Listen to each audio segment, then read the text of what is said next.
So before we begin, we'd like to share a little about the DCI, the Deliberative Citizenship Initiative. Its purpose is to create opportunities for Davidson students, faculty, staff, alumni, and members of the wider community to productively engage with one another on difficult but important topics facing our society and community. And as you read about in the conversation guide for tonight's event, the intersection of free speech and inclusion is definitely one of those issues, as different stakeholders have different perspectives on what these values are, how they should be prioritized, and how they should be supported. So to help us better understand and explore these diverse perspectives, we've paired a fantastic panel of experts with an opportunity for all of you to talk through these questions with one another in small groups. We have nearly 24 trained DCI facilitators ready to facilitate these discussions and lead you through the deliberation guide that we shared with you for the evening and is available at this link in the chat, which I will share right now. And I also ask if you can stay muted while we're talking, that would be great.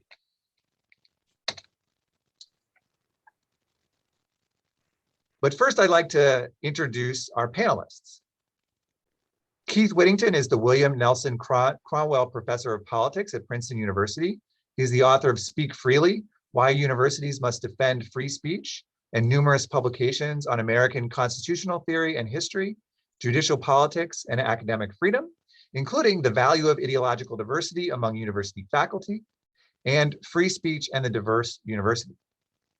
Susan Bryson is the Eunice and Julian Cohen Professor for the Study of Ethics and Human Values and Professor of Philosophy at Dartmouth College, and this year, visiting Professor of Philosophy at Princeton University. She is the author of Aftermath, Violence and the Remaking of a Self, co-editor of Free Speech in the Digital Age, and has written extensively on hate speech, trauma theory, and freedom of expression, including, most recently, free speech skepticism. And Prina Lawrence is visiting professor of economics at Yale NUS and a senior fellow at Yale University. And I should note, she's actually joining us today from Singapore. So it's early in the morning there for her, and we're really happy that she can join us today from the other side of the world.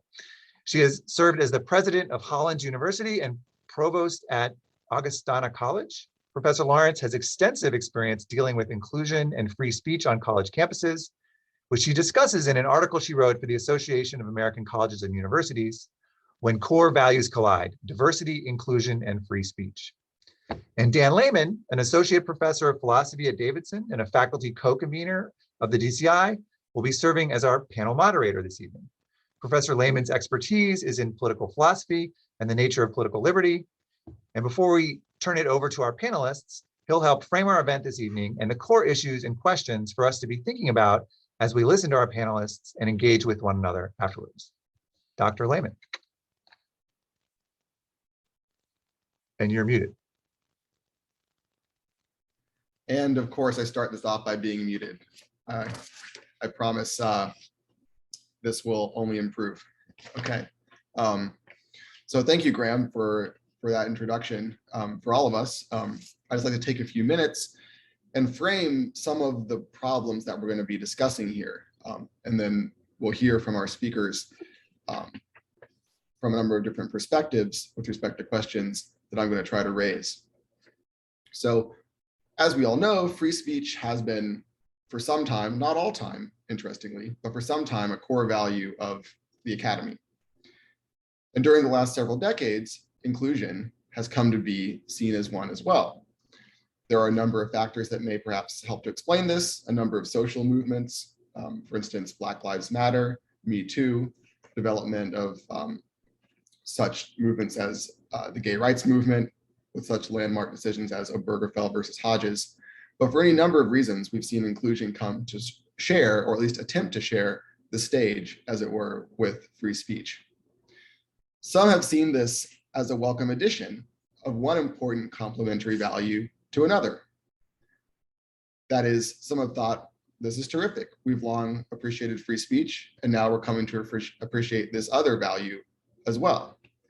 However, others have seen the increased emphasis on inclusion over the last several decades as either constituting or attacking constituting or leading to an attack on free speech. That is, some have seen a deep tension between these two values that are coming to play a role together in the academy.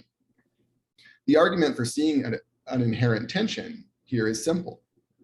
If we may speak only in ways that make everyone feel included, there are positions we may not defend in our speech. Indeed, there are many hotly contested political positions we may not defend. If, for instance, we hold that undocumented immigrants should not receive amnesty or public educational funds, this is liable to make undocumented immigrants, in addition to many other people, feel excluded when those views are expressed. One reasonable reply is that what's at issue here is not whether people feel excluded, but whether they in fact are excluded. Inclusion, we might suppose, is about rights and standing, not about feelings. That is, we might think that if we assume that much, then perhaps it's not such a big deal that people are liable to feel excluded when certain positions are expressed in speech.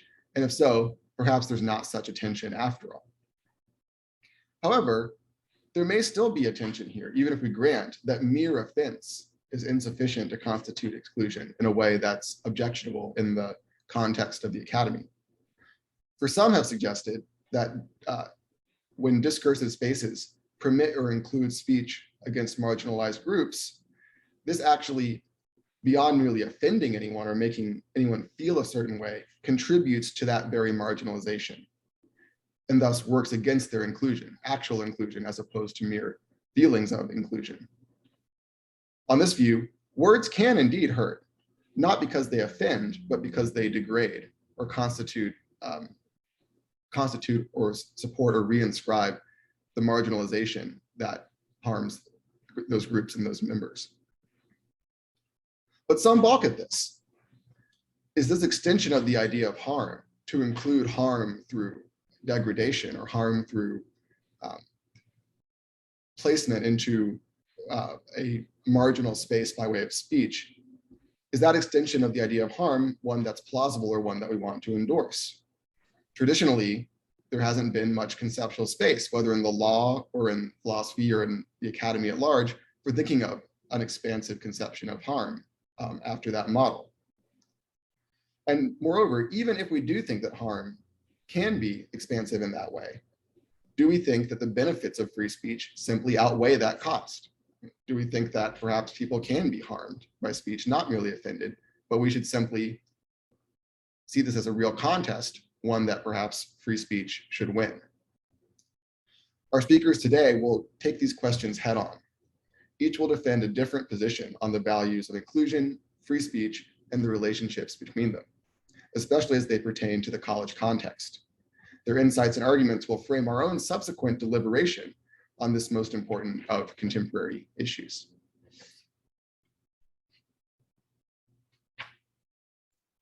Okay, so we'll turn it over to Professor Whittington.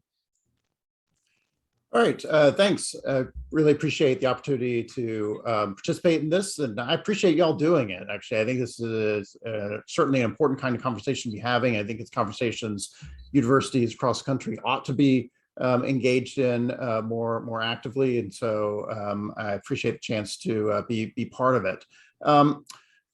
In general, I'm mostly going to try to keep my initial remarks fairly abstract, although I'm sure we will want over the next couple hours as we extend the conversation, dive into more specific kinds of situations that tend to arise. But I think it's important to sort of at least get some sort of fundamentals about how to orient ourselves around these questions on the table in the first instance. My general approach to thinking about the potential conflicts between free speech and diversity and inclusion are to emphasize that for the most part, I think they're highly compatible. That the conflicts are relatively small, they're on the margins, which is not to say there aren't some tensions. It's not to say those tensions can be completely elided and we can make them go away. if only we were designed policies in just the right way. There's always going to be, I think, some tensions that are likely to arise in some particular circumstances. But I don't think these are two values that, on the whole, are sharply at odds with one another, such that we ought to imagine that there's persistent conflicts. What's more, these two values, the commitment to free speech on campus and the commitment to inclusion and diversity on campus rose up largely together and for the same kinds of basic reasons, which is to say, in the late 19th century, universities in the United States really changed dramatically as to how they saw themselves, what they thought their mission was, how they ought to proceed in the future. In some cases, in institutions like Princeton University that had been around for a long time, that meant dramatically reforming that institution in order to set it on a different course than had been operating on before. In many other places, had been establishing entirely new institutions, and those institutions were often established on rather different foundations than older institutions like a Princeton or Harvard had been established quite some time before. And notably, that transformation, that new set of commitments that were guiding educational reformers in the late 19th and early 20th century was a commitment to thinking about universities as primarily the home of ideas, that they were places in which people were going to try to expand the scope of human knowledge, contest over ideas, have arguments and debates and analysis on ideas. They could ask difficult questions and try to pursue those answers to those questions as best they could. Somewhat strangely, from our perspective, that's not how American universities had always been understood. But this was a real sea change in how universities conceptualized themselves, that they thought that the purpose of a university was fundamentally to ask intellectual questions, to try to be advancing the state of human knowledge, to be exploring and discovering and criticizing new ideas. And part and parcel of what went along with that transformation was also a commitment to saying that a different set of people ought to be on campus. Not only should we open the doors to a much wider array of ideas, and we should take a much wider array of intellectual experiences and concerns much more seriously than we had before, but also that's the kind of institution we were going to be creating. Those also ought to be institutions that, precisely because they had that kind of intellectual mission, ought to be places where lots of people could come in the door and participate in that process. This should no longer be thinking about universities as some kind of finishing school for the elite. They shouldn't be playthings for the rich. Instead, universities ought to be places where anyone who's capable of doing the work, anyone who wants to do that kind of intellectual work should be welcomed in the door. And universities ought to be accessible to a wider range of people. And so it was seen as going hand in hand, this effort to make universities more intellectual places, more intellectually serious and rigorous places, and also making universities more diverse, more inclusive places than they ever had been before. Now, obviously, on both those dimensions, universities were engaging in a reform process that was a very long process. It's been highly imperfect all the way through. There have been challenges as to how to accomplish those kinds of goals and that kind of mission, what exactly that kind of mission might actually entail in practice. But those kinds of reforms that are being put in place in the late 19th and early 20th century, I think, put us in the position that we are in today, in which universities in the United States are really the envy of the world and being places where ideas can be discussed very seriously. We can be on the cutting edge of human knowledge and trying to expand the frontiers of human knowledge, and also be places in which we're trying to invite everyone in order to participate in that common project of exploring ideas as best we can. But in order to try to minimize the kinds of tensions that can also arise through that sort of set of twin missions, there are some things we can do that would be helpful, I think, in trying to alleviate some of those tensions and make things work a little more smoothly. And one starting point is simply to start those conversations early. We ought to, on university campuses, be talking about what the nature of those missions are. We ought to be talking about what exactly our values are, trying to get some agreement as best we can about the nature of the principles before the controversies arise.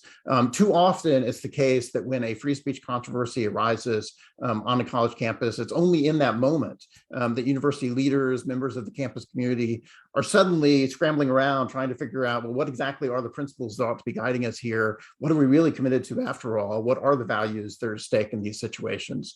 And those, of course, are very difficult times to be trying to think that through. Not only are we trying to move very quickly, deal with a crisis situation, but also emotions are often running very high. We're tied up in the specifics of the particular situation and controversy that's in front of us. We would be far better off if we can try to think a little more systematically about these issues, a little more carefully about these issues, and a little more abstractly about these issues before specific controversies arise. They're going to tear us apart and thinking about how we ought to resolve this controversy when we should have been building some bridges ahead of time and trying to think about what kinds of values and principles ought to guide us when we encounter these kinds of controversies. I think that's important for the entire campus community to be part of those conversations. I think it's critical that faculty be part of those conversations. Often faculty are not, so we push off these conversations to other parts and places on campus, and too often sometimes excluding faculty from those conversations, but sometimes simply not hearing the voices of faculty who should be engaged in some of these. And certainly, I think university leadership need to be quite clear about the nature of the mission of the institution that they run. One thing I'm certainly frequently disappointed by when we find these kind of controversies arising is how often university leaders seem unwilling or unable to articulate what it is that we're doing on university campuses, what the point of a university even is, and as a consequence, how we ought to think about these particular situations. There is a sad tendency, I think, from my perspective, to be very worried about how do we manage the brand in order to make controversies go away, in order to, instead of emphasizing what the brand of a university ought to be, which is precisely we're a place in which we have lots of diverse voices on a university campus with lots of different ideas, and none of them speak for the university campus. We are a place that provides a home for those kinds of controversies and disputes. You should expect to see people in disagreement on college campuses. That's the appeal of a university, not something that we need to be papering over. And I think university leaders need to be trying to share that message and explain that vision to those on the campus community, but they also need to be explaining it to the outside world. We also have a challenge of how do we socialize people who are entering into the campus community into those sets of values and principles. One feature of universities is the population that's on a university campus is constantly changing, even if the institution is very long lasting. And that means lots of people arrive on a college campus without necessarily having a very clear set of expectations about what it is they're doing here and what they should expect. That's certainly even true for faculty who go through graduate school, for example, with no real training about the nature of the enterprise they're engaged in, although very narrow disciplinary training, giving them the tool set to do the specific kind of work they're doing, but not trying to think about the larger mission of the institution and what their role within that institution is. It's certainly true for students as well, who often are at sea and trying to think about what should they expect on campus. On the one hand, they're often sold the vision of parties and socializing and career success when they come to a college campus. And sometimes they're taken by surprise by the fact that they arrive on a campus and people actually have disagreements. People are engaged with ideas. People are going to express ideas that they've never heard before, and sometimes are going to be very unsettling to them. And we need to be doing more work early on to prepare students and others who are entering into the campus community for what they ought to encounter. And finally, we do need a clear set of rules and policies in place that can make it easier to navigate some of these conflicts when they actually occur. On the one hand, that means very clear and adequate protections for academic freedom and free speech on college campus, but also means appropriate policies for conduct on campus that's consistent with those rules and principles for academic freedom and free speech more generally. Again, if we think through what those principles ought to be, and we think through how those two principles can be compatible with one another, it would make it cleaner in how we organize these rules in the first place. And as a consequence, we'll have clearer guidance about how we ought to work our way through specific controversies when they actually arise. If we leave those rules muddy and messy, we will find ourselves with more conflicts than ought to actually take place. We will find it harder to resolve those conflicts when they actually arise. And too often we'll be making mistakes again in how we try to resolve those conflicts in particular instances. So thank you. All right. Thank you very much, Keith. Graham, who do we have up next? I'm next. All right. Susan, take it away. I'll just jump in. I agree with Professor Whittington that our commitments to free speech and to diversity and inclusion and equal educational opportunity, properly construed, don't conflict. But my view about some of these controversies may be somewhat different from his, because I first encountered a conflict between free speech and inclusion when I arrived at Dartmouth College in 1985. And Dartmouth was an institution that had, until about a decade before, been all male, almost all white, with very wealthy people, mostly from prep schools. Most of them came from schools that had no ethnic or racial diversity. And then suddenly they're confronted with this imperative to be inclusive, to be diverse, to change basically how the university had always operated. And there was great resistance, especially to admitting women. And I became aware of some cases in the 1980s and 1990s in the US that really struck me, in which US courts ruled that even if racist hate speech constitutes harassment or discrimination, it's protected under the First Amendment. One of these cases was John Doe versus the University of Michigan, a 1989 US District Court opinion that ruled unconstitutional a University of Michigan policy on discrimination and discriminatory harassment. And in that case, Judge Avern Cohn wrote, quote, "It is an unfortunate fact of our constitutional system that the ideals of freedom and equality are often in conflict." And he concluded that, quote, "While the court is sympathetic to the university's obligation to ensure equal educational opportunities for all of its students, such efforts must not be at the expense of free speech." Now, some people deny that the ideals of freedom and equality or diversity. I'm kind of substituting equal educational opportunity for inclusion and diversity here.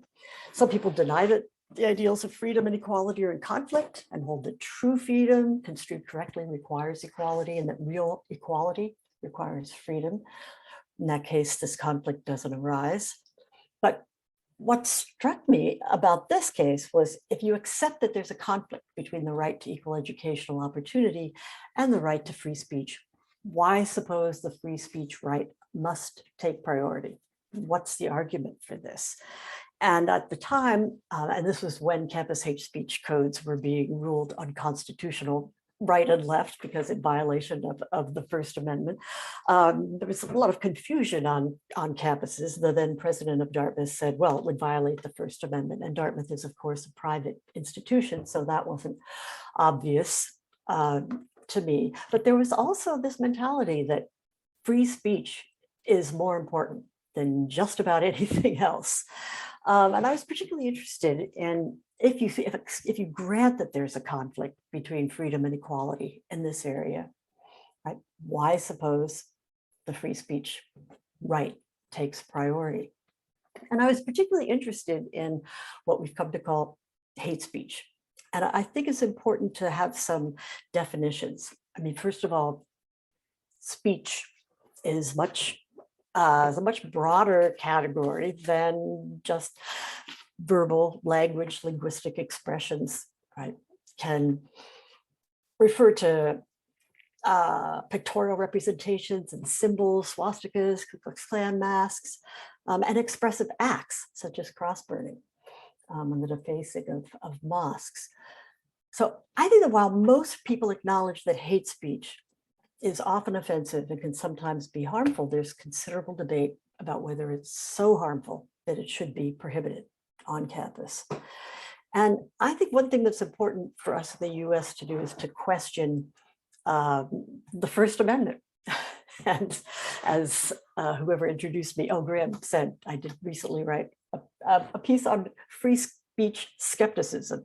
By that, I mean, whereas the right to freedom of expression, including the right to engage in hate speech, is in the United States considered to be a fundamental human right of virtually paramount value.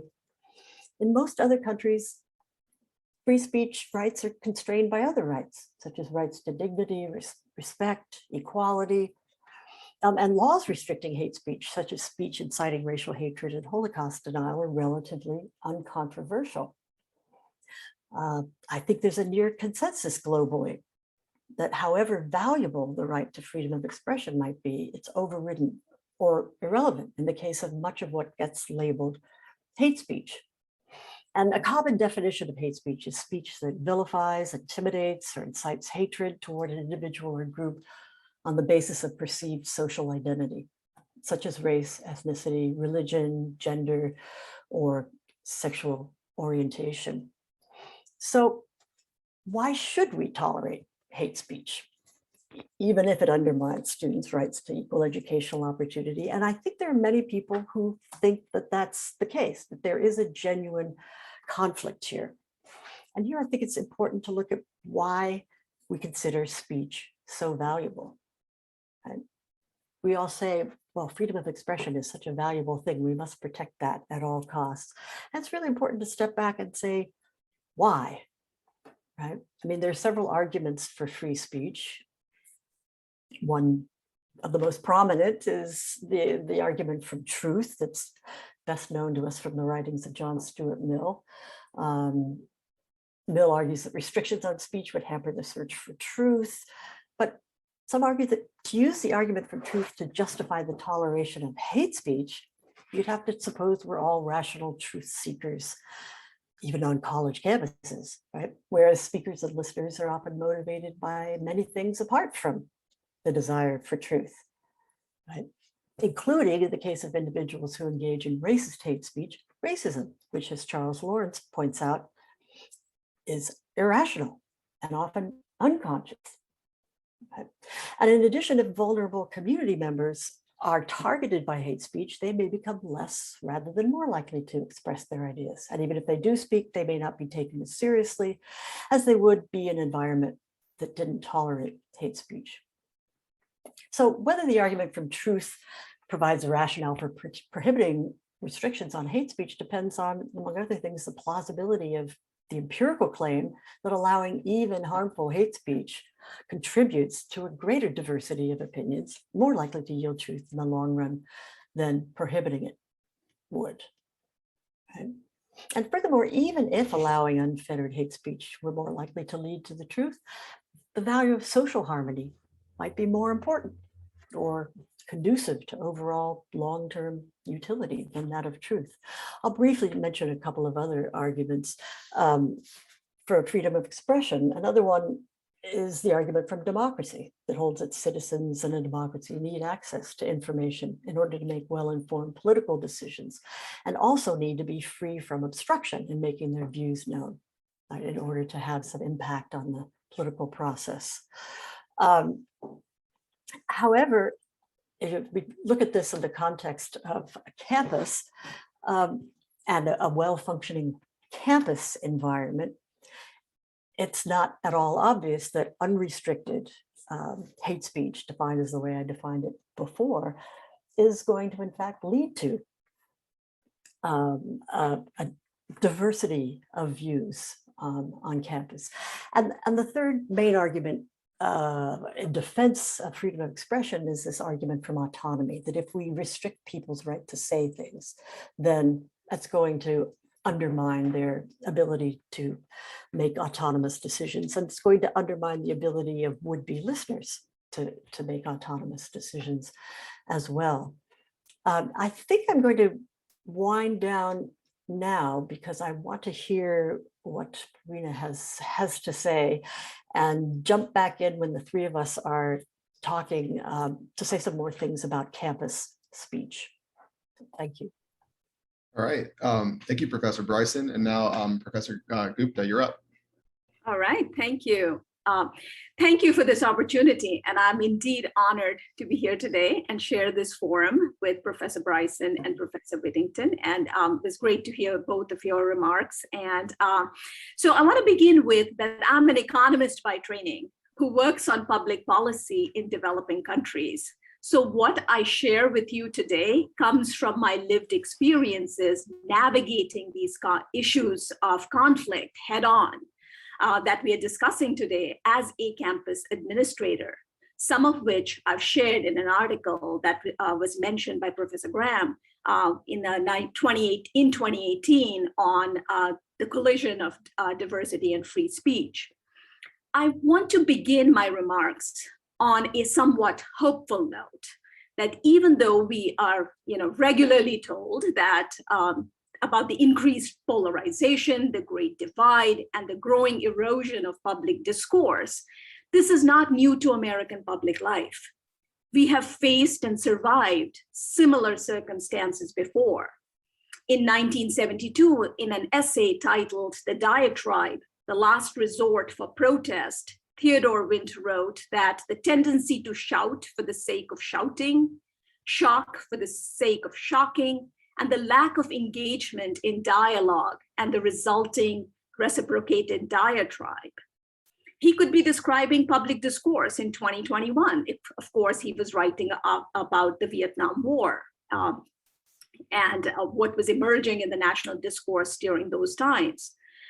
However, what has changed since 1972 is the introduction of social media platforms, which allow for anonymity, terrible public behavior, and the 24/7 news cycle, which have all added to the complexity of these issues. But something else has also changed, particularly on our college campuses.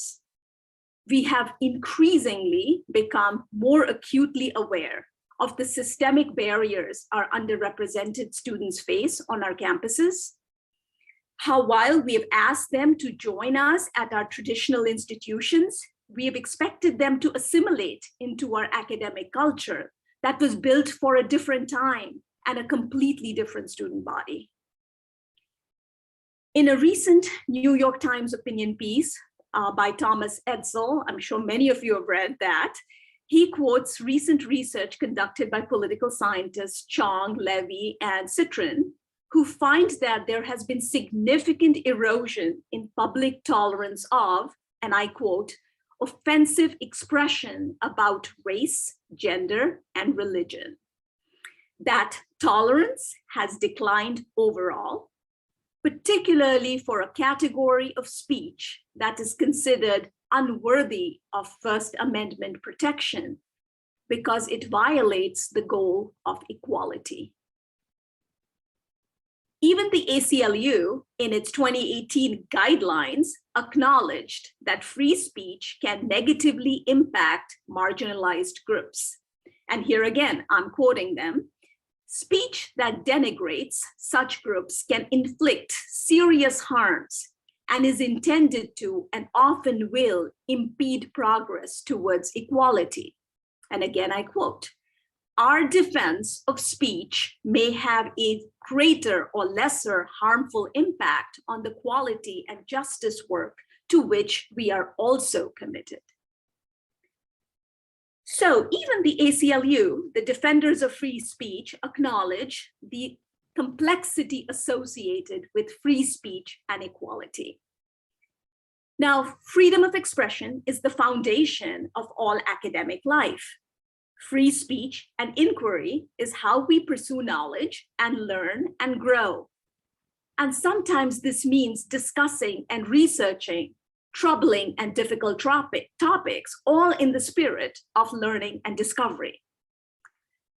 So on the other hand, diversity and inclusion and a commitment to equity are now core values embraced by almost all universities and colleges. While maybe not embraced by all people, most of us do believe that a true democracy is inclusive, and we cannot exclude a group of citizens and call ourselves a real democracy.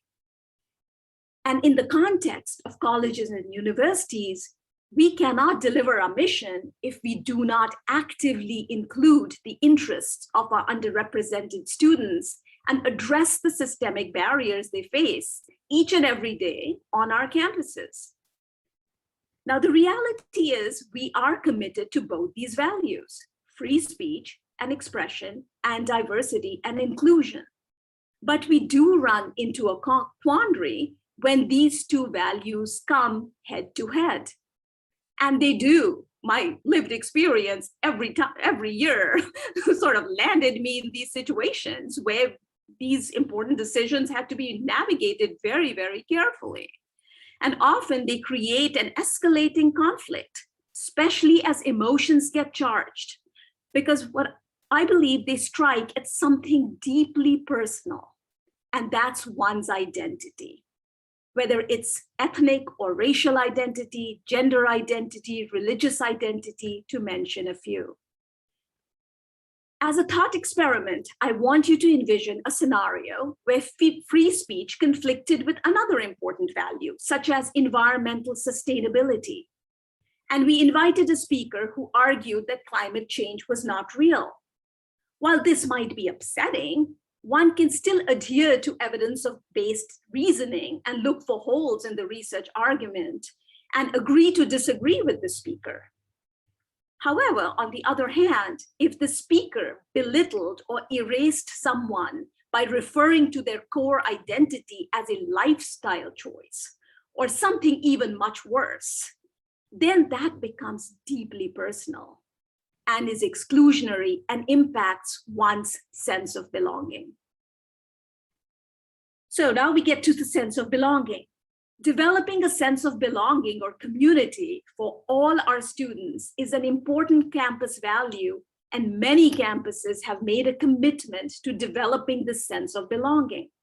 As an example, the Belonging at Yale initiative states that through belonging, we thrive, able to be ourselves, to seek our full potential, and to freely participate in the vibrant life of a scholarly community and in pursuit of excellence.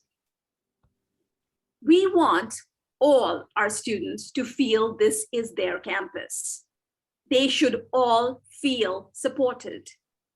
This is their home away from home, and the primary home for some. It is legitimate when students ask us that if this is my home, then why don't I feel safe and respected in it? Why should I be assaulted by hateful rhetoric that you say is covered by free speech? Campuses are indeed unique living and learning spaces. They are both home and they are crucibles of learning and discovery. The bastion of free speech and expression and inquiry, which sometimes means pushing the boundaries. So the question is, how do we reconcile these two sometimes competing ideals of what is a university or a college? How do we decide who is to be invited to speak at sponsored events on campuses? Is there a process? Who decides when something crosses the line? Is there even a line? How do we manage classroom mishaps that spill over and go viral over social media? All it takes is one tweet before the trolls jump on the wagon. We need to set effective statement of principles and code of conducts. How do we set these rules of engagement? And I know that our speakers before me talked about that. And this is where I'm going to end. These are all critical questions that all colleges and universities must engage in before a crisis emerges. As making rules of engagement while one is navigating a crisis is not the best way to steer our way through these challenges. Attacks on inclusiveness are indeed corroding our students' confidence in free expression. And this is something that should really worry us all. So I'm really excited that we are undertaking this conversation together, and looking forward to this conversation with all of you. Thank you. All right. Well, thank you very much, Professor Gupta, Professor Bryson, and Professor Whittington. For the next few minutes here, we're going to have a discussion between the three of you before all of our participants go into rooms for their deliberation activity. So to start us off, Professor Gupta, I was interested in what you said about democracy. You pointed out that true democracy must be inclusive. And that's notable because one of the undeniably central functions of the college environment is to serve as a kind of incubator for democracy, for democratic practices, democratic values, and democratic citizenship. But of course, some of the issues at issue in our democracy are identity relevant, right? So right now, our democracy is actively contesting how identity relevant issues, so for instance, issues of race, immigration, sexuality, especially with respect to gender and gender fluidity, right, ought to be dealt with in our society and under law. So when there's a tension between one demand of democracy, which is that everyone be included, which seems clearly correct, but you have democratically relevant subject matter, which is identity relevant and thereby threatens to exclude some identities, how ought we as campus participants in speaking events or planners, right, those setting rules, how ought we to deal with this tension? And I wonder what all three of you think about that. So again, here, from my perspective, it's always been important to understand what are the learning outcomes of inviting a particular speaker. Like if we are a learning environment and we want to challenge our students, support our students at the same time, are we inviting somebody just to be a flamethrower? And is that reason enough to invite somebody? Or is there real academic content in what they have to say? Is there some ways in which they will challenge our thinking and help us grow? And that has in many ways, so each campus and each administration at a campus needs to set their own set of guidelines together collaboratively with faculty. And one of the things I've always stressed is, okay, if our purpose is to be an institution of higher learning, which all of us are, then there needs to be a reason, a purpose of why we invite an individual to come to campus. How are they going to challenge our thinking? And is it only to score political points and be a flamethrower? If that is the case, then we should consider perhaps another speaker and think about other ways in which we can win hearts and minds of individuals as we challenge them with these really complex thoughts and So I'll stop there and I want to hear from my other colleagues. Yeah, I agree thank with you. Professor Lawrence completely about that. And I don't understand why some student groups are still inviting people like Milo Yiannopoulos. I mean, who did he actually speak at Penn State? I didn't follow what happened yesterday, but anyway, he was invited and there was a lot of controversy about that. I mean, what value could that possibly serve? And what I find very disturbing is when some people say, well, we have to invite people because they have a right to free speech. No, we don't. I mean, and also as some of you have suggested, there's a big distinction between academic freedom, what goes on university campuses, and a constitutionally protected right to free speech. I mean, nobody is entitled to be invited to Penn State or to Princeton. So, I mean, you mentioned, Professor Lawrence, administrators and faculty having to come together about this. I'm so glad that you're doing what you're doing at Davidson, because I think it's students. I mean, the demand for these controversial provocateurs is coming from students, not from faculty or administrators. It's something that students should be talking about with one another. Yeah, so I think we're all in a great deal of agreement on this particular point, but I think it's actually a really crucial point, that the purpose of a university campus ultimately ought to be places where we can talk seriously about important ideas.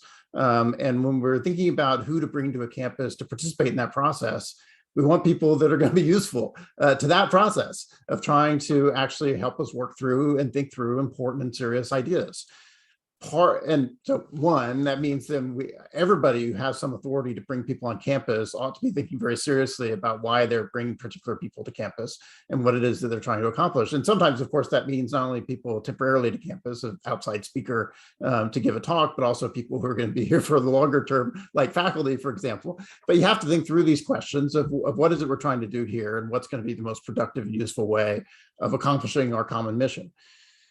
Part of the challenge, of course, is we don't all share exactly the same ideas about how best to do that. And moreover, it's not, we don't all actually think we ought to be doing the same thing, which is to say that universities are complicated speaking places. There's a lot of different kinds of activities that are going on university campuses, and we shouldn't all think of them as being all part of the same phenomenon. And we need to appreciate the extent to which they also operate under somewhat different expectations and practices and norms. So, for example, there are plenty of speakers that students want to hear from, and that students routinely invite to campus, even laying aside particular examples like Milo Yiannopoulos, that I would be appalled if an academic department invited that person to come speak, for example, or a university president invited that person to come speak. It sends a different message. It puts a different purpose to the talk. It conveys different ideas to the students and to the campus community about what's happening in that talk. That we have different expectations and standards when academic departments, for example, are deciding who they ought to be hosting on campus. They ought to be thinking very carefully about what it is they're doing, and they ought to have a particular mission in mind about what they're trying to do. On the other hand, students are often trying to do lots of things. Students are to some degree, they're trying to entertain themselves, entertain others. Sometimes they're trying to be provocative because students like to be provocative. And we tend to give students a lot of space to do those things over time. Students fought to have that space on college campuses to make those choices over time. And so I have somewhat different expectations about what students are doing, and I wouldn't hold them to the same standards as what academic departments are doing. But I think students also still have a responsibility, even when they have the authority to bring people to campus, to be thinking about why they're doing it and what it is they're trying to accomplish. And there are plenty of instances where students, I think, are not thinking that through very carefully. And even when they are thinking it through, are really not doing it in ways I think are very helpful or useful. And we'd be better off if they thought more carefully about it. So we only have a few more minutes for this discussion, but I'd like to follow up a bit with a different example. So we've been talking about Milo Yiannopoulos, who's, this famous provocateur, who's, as you say, is a flamethrower. That's what he does. Let's take someone who's a little bit of a tougher call, maybe. So let's take the distinguished Oxford philosopher John Finnis, right, who endorses a new natural law view that holds that homosexuality is a sin, and he does, on those grounds, does not support state recognition of homosexual relationships. That would presumably be perceived as some students as in tension with their identities being recognized. But he's not a Yiannopoulos type. He's a extraordinarily distinguished philosopher of law. So I wonder, what do you think about that kind of case where we don't have a flamethrower, but surely we do have someone who is calling into question the validity of some people's identities? Yeah, from my perspective, Finnis is the absolute case where you absolutely have to include him, right? And and moreover, totally appropriate for an academic department to bring somebody in like that. And it's precisely, I think, where I'm concerned about how some of the lines get drawn and what potential implications there are from broad-ranging hate speech policies more generally, which is part of what we want to exclude. I think when we are motivated to try to design these kind of policies, is we don't really want a community in which people are just hurling racial slurs at one another. There's nothing to be gained by that. That's not what we're trying to do here. It makes for a bad community environment, and we want to prevent it from happening. At the same time, we want to be able to protect the ability of people to talk about difficult, controversial ideas, including ideas like that actually go to people's core views of identities, central values people hold, core beliefs that they have. And so it's always challenging if you're going to design a policy that's really aimed at trying to prevent that one thing, that we don't wind up undercutting the institutional mission of advancing ideas more generally. And unfortunately, I think we often wind up with policies that we have one thing in mind, and they wind up precisely interfering with the kind of case like Finnis, for example. So we have about 45 more seconds. Professor Gupta, Professor Bryson, I'd love to hear your thoughts on this kind of situation. I guess I'll go first and then give Susan 20 seconds. I think it's really important to sort of set the stage. And again, I completely agree with Professor Whittington that we should be inviting a scholar. But it is really important to contextualize. You cannot just bring it and expect everything to go spectacularly well. The faculty in particular, and what's the forum? Who's the audience? How do we prepare our student body for that? How do we Yeah. prep them? Where is there a space that we can create for them to have a conversation before so Okay. that we can get them ready? Okay, I'll Some context and Yes. then very last word, Professor Yes. Bryson. I was going to stress context as well. I agree with Professor Whittington that this is someone whose speech should be heard on a college campus, but the context makes a big difference. And the reason for inviting the person makes a big difference, right? If I'm teaching a course in philosophy of law and need someone to talk about natural law theory, it might be appropriate to invite him and have an argument with him. But if there's a lot of homophobia on campus, if queer students are feeling threatened, and this is a big issue, that the timing would not be great to have a big public lecture by Right. someone who is making students feel that they don't belong. So timing counts too. Yeah. All right. Thank you to all three of you. And Professor Bullock,